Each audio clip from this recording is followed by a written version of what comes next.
a zo wajen maulidin annabi kaji ana ba da wai malam zai mana bayani akan haƙƙin makotaka, sun jima ba su san haƙƙin ba. Ko kaji ana wai za a yi magana akan biyayya iyaye, shekara 2000 nawa ake ana nan karatun gidajen rediyo makarantu ana hudu ba akan biyayya.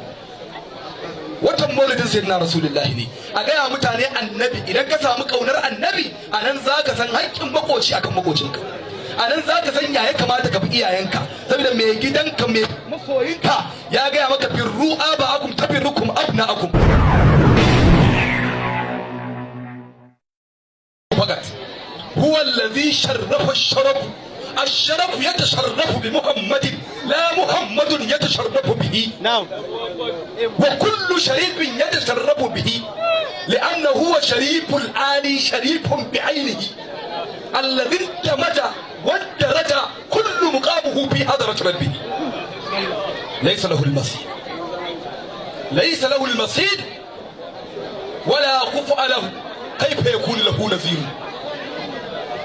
كيف يكون له نذير؟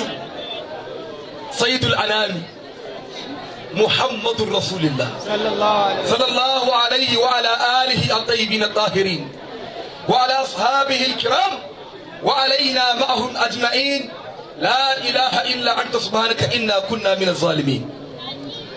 إنوا mahalarta wannan majalisi ne albarka, ina ta kaina murna da farin ciki da ku baki daya kasancewar mu a wannan guri ba dan wani abu ba sai dan aqwa dalail, mafi girman dalilin da ya kai Allah yayi bayi sabida shi, dalilin da ya kai ai aike dan shi kuma a karbi sakon aiken dan shi, dalilin da ya kai a kalle shi ai abinda ake tunanin ba zai yiwu ba, dalilin da ya kai in gashi abinda gashi sai a neme shi a rasa a adamal mawjud wa awdal ma'tu.